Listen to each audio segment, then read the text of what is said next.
Hello, welcome to Kraftwerke. Apologies for another attempt, dare I say, at clickbaiting, but yes, I am trying to get some traction in this channel. Things I hate about Amplitube is an exaggeration. That's where the clickbaity thing comes in. Anyway, the point is, I actually really like Amplitube. And like so many things, you see and you use something and you really like it, and there's like these little points. So I'm gonna make two videos. This one, the other one will be out. I'm gonna make them literally in the same vein.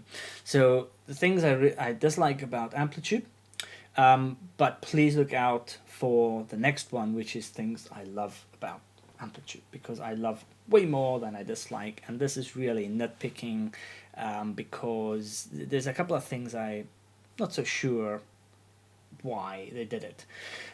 So for those of you who don't know Amplitube, it is a kind of like a complete amp solution, amp VST modeling solution. It's been around for a long time.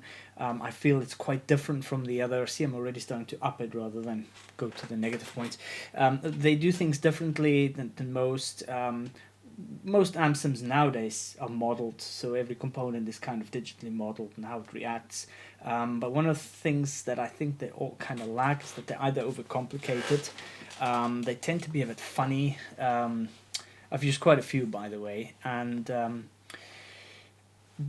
the cabs are always pretty much 99% of the time are just impulse responses, whereas with Amplitube they are modeled. So sometimes it feels like it's harder to get a good sound out of them, but once you know how to use it and you get good sounds out of it, I feel they're way better than their competitors. And it's all in there, but there's little bits that niggle me here. One thing that annoys me the most, but that's with most VSTs, is why don't they scale? Why can't I take the bottom and scale it? Why can't I get it bigger? Some people just don't have the eyesight. I do. I have no problems with my eyesight, but get the thing scaled up. The other thing is that because they wanted to be complete, they've added all sorts of things like a looper and a little recording section. I find that, for me personally, not necessary and complicated to use. I'd rather just dump it in a DAW and do it that way. As much as I like the fact that you've got so much ability to tweak your cabs, and in the amp, in the VST, so you can choose which mics, how far they are, where they're positioned, which speakers, which cab, how big's the cab, is an oversized cab, smaller cab, and all these things influence the sound that you might be after. They allow you to use two cabs at the same time. They also allow you to use two amps, two pedal change. You can have complete stereo rig. You can have any combination of rig, two amps, one amp, two speakers, two cabs with multiple speakers. You can swap the speakers. You can all do all the stuff. But the intuitiveness of then blending those two is shit. So, for example, if I have two cabs, I go into cab 1, and so I've got all my options in here, blah,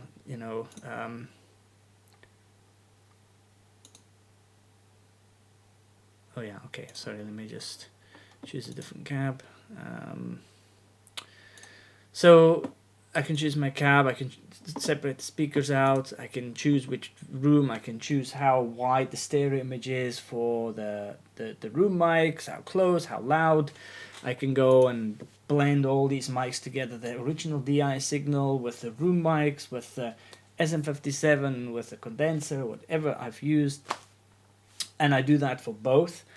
But I've got no place where I can see both of them at the same time and balance the two out, even if I've got one left or right, or I've got them panned together, where I can at the same time see the volume for both signal paths into my master, so that I can intuitively mix the two. I've got to keep going into these pages to put the levels up and down.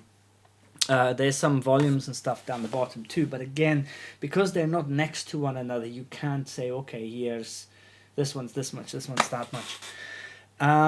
The other thing that annoys me, but not on the standalone version, but actually on the VST version, so the one that opens up in your DAW, what they did really well here is that they've got the input signal, so you can monitor your whole gain staging chain into your interface, make sure you've got a nice hot signal, but then you can further make sure that the signal coming in to Amplitube is nice and good and hot, and you can tweak it and you can push it down or boost it a bit.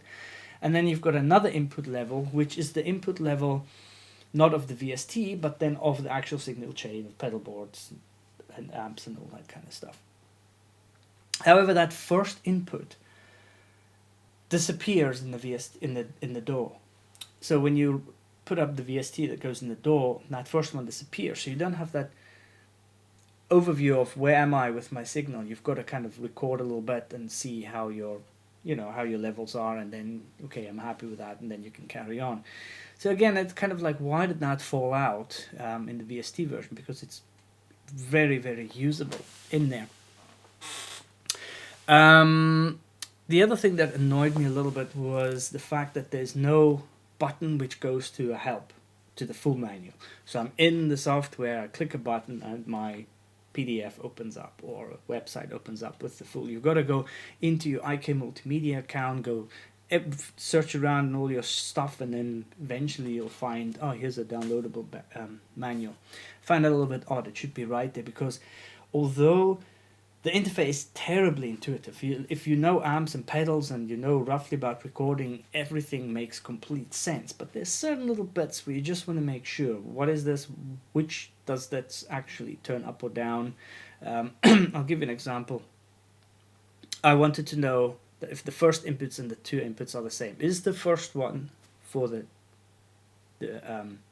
amplitude itself and the second one for the start of the signal chain or not? And to get that information, it would have been an easy 1 or 2 clicks to get to the manual. So that's lacking, but get straight into the manual there, I would suggest. The presets is a little bit funny too. I think that there's a little bit of work that can be done with the user interface to get in and out of presets, but that is like not even a complaint. It's just like, maybe look at that at some point. One of the things I like about Amplitube, which they do, I've got to say that because I'm going to the next piece, is like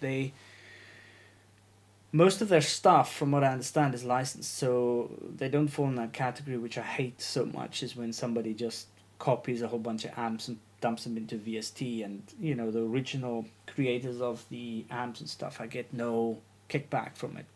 As far as I understand, Amplitube stuff is pretty much all licensed. But there are ones that aren't in there. So their description, a lot of the cabs, a lot of the amps, the description isn't like, what is it based on? A little bit more about it. One thing I've noticed that they've done as time goes by, if you go to the Mesa Boogie, a triple rectifier, it's all there, and you can go into the back and you can swap out. You have certain access to certain additional parameters, like are you using vacuum tubes as the rectifier or solid state, so the silicon diodes. Are you biasing it kind of spongy or tight? All these kind of things, which is all cool and well, because you can kind of do it in previous amps as well, because you can go. Let's just go to the standard one again, and you can go into the power amp section and choose which power tubes you want to use.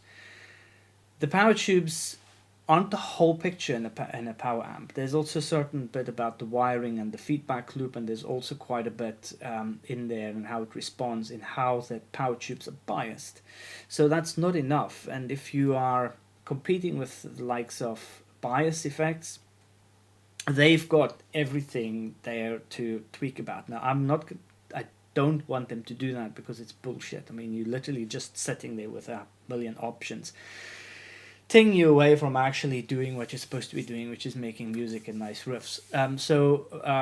but just an idea of what you're actually doing and maybe biasing the tubes might actually be an interesting addition to this.